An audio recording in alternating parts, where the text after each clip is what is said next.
ओम नमो भगवते वासुदेवाय नमः। आप सभी का हमारे YouTube चैनल अमृत ज्ञान गंगा पर स्वागत है। आज आप अधिक मास या पुरुषोत्तम मास के महात्म्य का चौथा अध्याय सुनेंगे।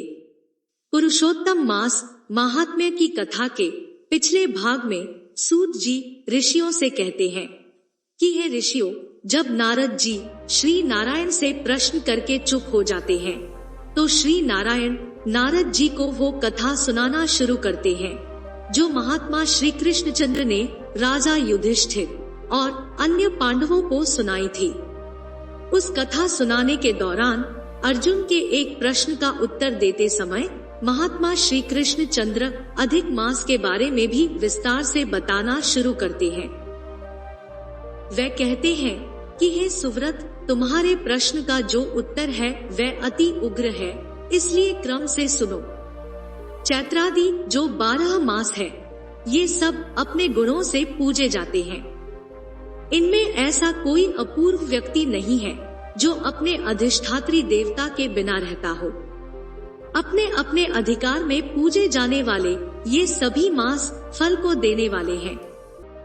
अपने अपने अधिष्ठात्री देवता के योग के महात्म्य से ये सब सौभाग्यवान है। इसके बाद वे कहते हैं कि हे पांडुनंदन, एक समय अधिक मास उत्पन्न हुआ। उस असहाय निंदित अधिक मास को सब लोगों ने यही कहा कि यह मलमास सूर्य की संक्रांति से रहित है, इसलिए यह पूजने योग्य नहीं है और शुभ कर्मों में भी स्वीकार करने के योग्य नहीं है। अपने लिए बाकी सभी के इस प्रकार के वचनों को सुनकर बहुत ही उदास, चिंताओं से घिरा हुआ, व्याकुल मन से यह अधिक मास मरणासन्न हालत में पहुंच गया। उसके बाद वह धैर्य धारण कर मेरी शरण में यह अधिक मास वैकुंठ भवन में पहुंचा। वहां पहुंचकर इसने मुझे देखा और भूमि पर साष्टांग दंडवत कर हाथ जोड़कर नेत्रों से आंसुओं की धारा बहाता हुआ बोला। इतना कहकर महामुनि बद्रीनाथ चुप हो गए तो भक्तों के ऊपर दया करने वाले नारद मुनि बोले कि हे प्रभु, आप मुझे यह भी बताएं कि भगवान विष्णु के निर्मल भवन में जाकर उनके चरण कमलों की शरण में आया हुआ अधिक मास उनसे क्या बोला। पिछले भाग में हमने यहाँ तक विस्तार से जाना। आज के इस भाग में हम इससे आगे की कथा जानेंगे।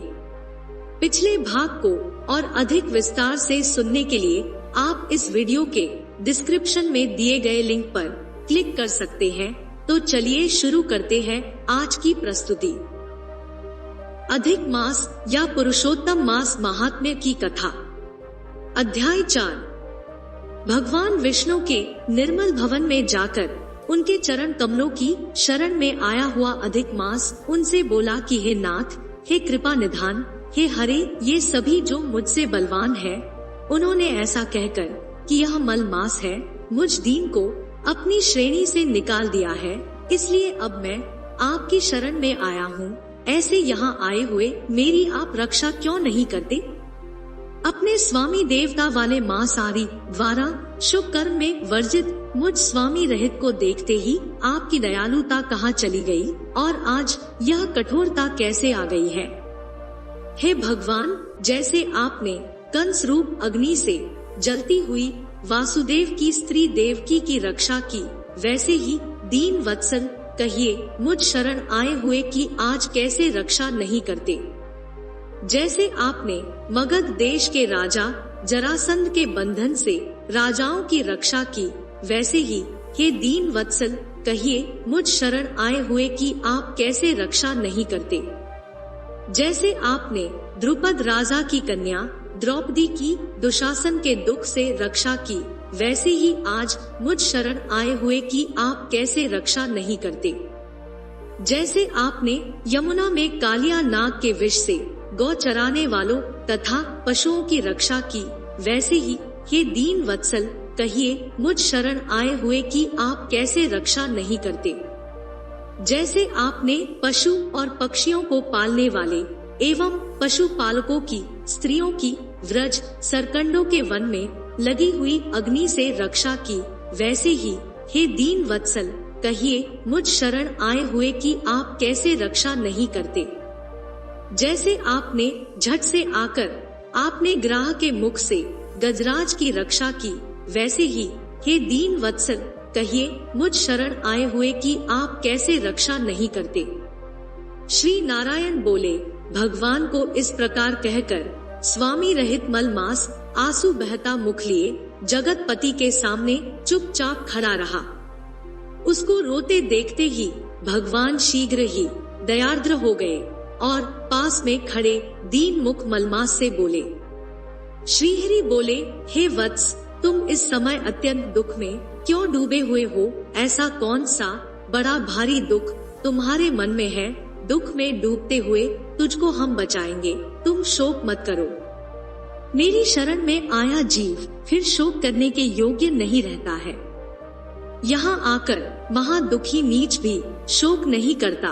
तुम यहाँ आकर किस लिए शोक में मन को दबाए हुए हो? यहाँ आने से ना शोक होता है, ना कभी बुढ़ौती आती है, ना मृत्यु का भय रहता है। यहाँ आने के बाद केवल नित्य आनंद रहा करता है। इस प्रकार के बैकुंठ में आकर तुम दुखित कैसे हो? तुमको यहाँ पर दुखित देखकर वैकुंठवासी बड़े विस्मय को प्राप्त हो रहे हैं।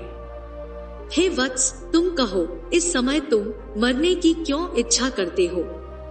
श्री नारायण बोले, इस प्रकार भगवान के वचनों को सुनकर बोझा लिए हुए आदमी जैसे बोझा रखकर श्वास पर श्वास लेता है, इसी प्रकार श्वासोच्छ्वास लेकर अधिक मास मधुसूदन से बोला।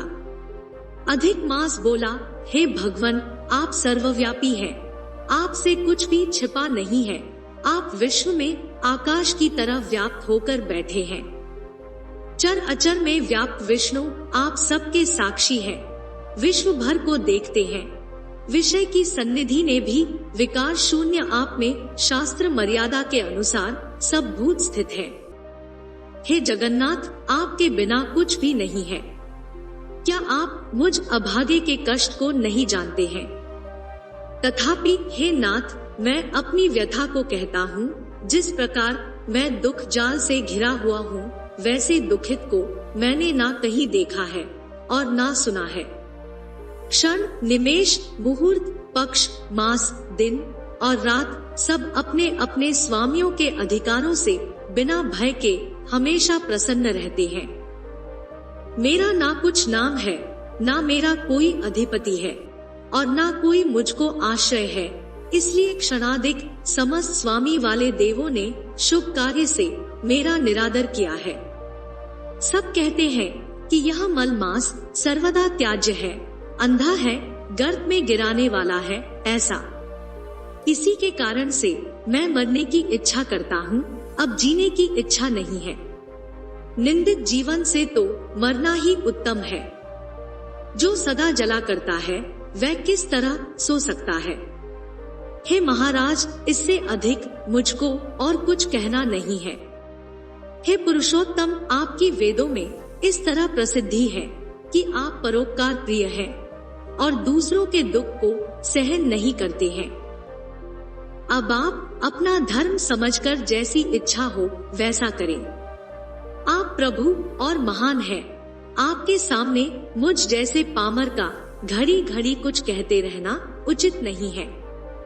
मैं मरूंगा, मैं मरूंगा, अब मैं ना जीऊंगा, ऐसा बार बार कहकर वह अधिक मास चुप हो गया और एकाएक श्री विष्णु के निकट गिर गया। तब इस प्रकार गिरते हुए मलमास को देखकर भगवान की सभा के लोग बड़े विस्मय को प्राप्त हुए।